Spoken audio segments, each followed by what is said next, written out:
자, 그러면 이제 소득공제, 즉 아까 종합소득금액에서 종합소득공제에 관련된 내용들을 하나씩 살펴보도록 할게요. 크게 네 가지로 구분을 할 수가 있는데요. 첫 번째로는 우리가 앞으로서 쭉 배웠었던 인적공제에 해당하는 내용들입니다. 인적공제를 이제 크게 두 가지로 나눠보면 기본공제 대상자가 될 수 있는 기본공제가 있었고요. 그리고 기본공제 대상자에 해당이 된다면 추가공제 가능한 경우도 있었습니다. 그쵸? 그래서 여러분들 기본공제에서 이제 본인은 무조건 나이와 소득 요건 상관없이 다 된다고 했었고요. 무조건 기본공제 대상자가 된다고 했었고, 배우자 같은 경우는 어떻게 됐었죠? 맞아요. 나이는 상관없고 소득 요건만 충족을 해준다면 가능하다라고 얘기했었습니다. 그리고 기본적으로 만 20세 이하와 만 60세 이상 같은 경우가 해당이 된다라고 했었던 거 배웠던 것 같네요.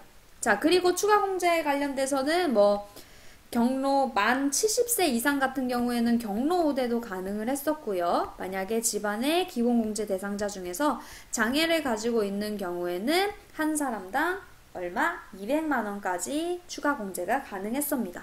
그리고 부녀자 공제와 한부모 공제 있었던 거 기억나시죠? 그래서 한부모 공제는 나이가 아니고 한부모 공제 같은 경우는 성별 상관없이 직계 비속을 두고 있는 한부모 가정이라면 가능을 했었고요. 부녀자 같은 경우는 여성 근로자에 한해서 우리가 종합소득금액이 3천만 원 이하인 경우에 세대주인 경우 아니면은 배우자가 있는 경우 이렇게 구분을 해서 공제가 되는지 안 되는지를 살펴봤습니다. 그리고 저번 시간에 총 그래서 인적공제를 통해서 받을 수 있는 금액이 얼마인지도 한번 계산을 해봤던 거 여기서 생각해 주면 될 것 같습니다. 자, 다음은 두 번째로 소득공제를 받을 수 있는 게 특별소득공제라고 주택자금과 관련돼서 내용들이 나오게 됩니다. 여러분들 책에 굉장한 많은 내용들이 있어서 구분해서 선생님의 수업을 따라오는 거 굉장히 중요하니까 정신 잘 차리고 따라와 주세요. 246쪽에 이제 내용을 선생님이 취합을 했으니까 봐주시면 되겠습니다. 첫 번째는 우리가 주택 임차 차입금에 관련된 내용인데요. 여러분들은 들어봤을지 모르겠지만 보통은 이것을 전세자금 대출이라고 많이 얘기합니다. 전세자금 대출. 여러분들 이런 거 안 들어보셨죠?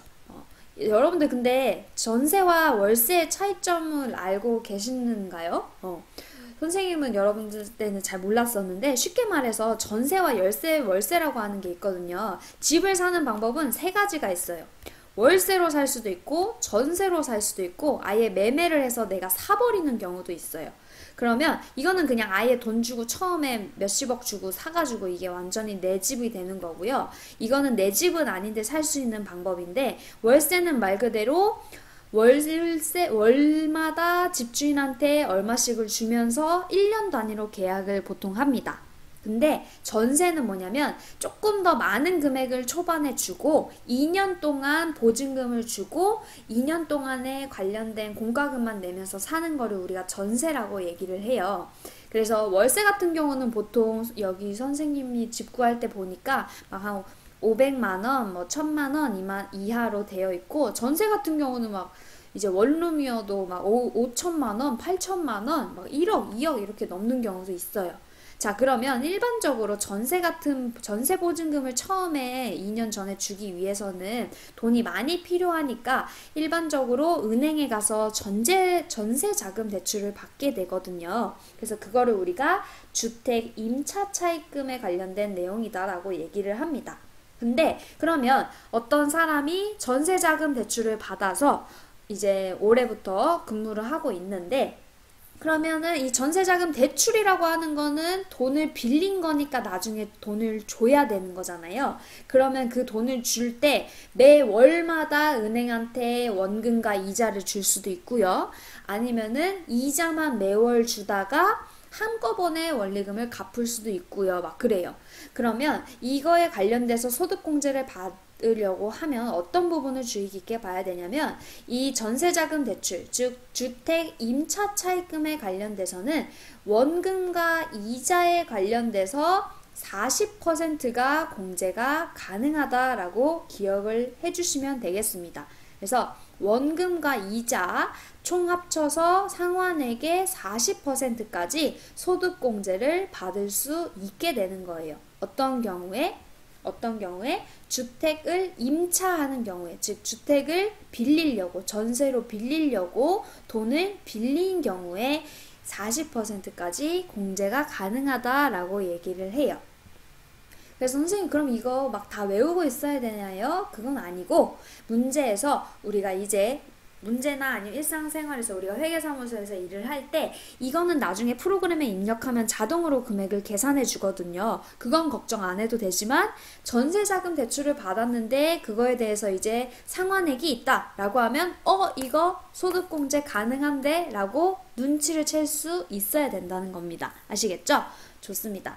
자, 그러면 두 번째는 또 비슷한데 이건 뭐냐면 장기주택 저당 차입금이라고 해서 이거는 전세에 관련된 거고요. 이거는 아예 취득 목적으로 돈을 빌리는 경우, 즉 여기서 얘기하면 매매의 경우 은행에서 돈을 빌린 경우를 우리가 장기주택 저당 차입금이다 라고 얘기를 해요. 자, 근데 차이점이 뭐냐면 아까는 원금과 이자에 대해서 둘 다 공제를 해줬다면 이 취득 목적으로 장기주택 저당 차입금을 얻는 경우는 이자 상환액에서만 공제가 가능합니다. 알겠죠? 뭔 말인지 좀 구분 가시죠? 이거는 이자 상환액의 100%가 공제가 가능합니다. 그래서 여기서 문제에서 원금과 이자와 그리고 이자 상환액과 구분을 해서 기억을 해두시면 쉽게 기억을 할 수 있을 것 같습니다. 자, 그리고 마지막은 이 주택마련저축소득공제인데요. 이게 여러분들 꼭 기억해 주셔야 될 겁니다. 이게 문제 시험에서도 중요하지만 여러분들 살면서 나중에 굉장히 중요하거든요. 나중에 여러분들이 결혼해서 자기 집 마련을 하기 전까지는 말이죠. 어떤 내용이냐면 여러분들 이런 건 또 들어봤나 모르겠네요. 창구 사무하면서 들어봤을 수도 있겠다.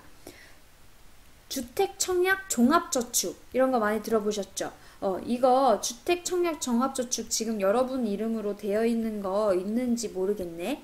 있는 게 좋은데 종합저축이라고 해서 이제 국가에서 국민주택을 지을 때 이 주택청약 종합저축으로 매월 금액을 납입하고 있는 사람들 중에서 추첨을 해가지고 조금 더 시가에 비해서 저렴한 가격으로 주택을 취득할 수 있도록 도와주는 제도가 주택청약종합저축인데요.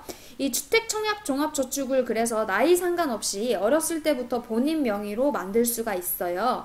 그래서 여러분들 요것도 만들어 놓으면 좋은데 일단 이렇게 해서 그러면 한 달에 5만원, 2만원부터 10만원, 뭐 11만원 이렇게 내기도 하는데 그거에 낸 거에서 1년 동안 40%가 소득공제가 가능하다라는 겁니다. 그래서 선생님 같은 경우에는 지금 이거 10만원씩 내고 있거든요.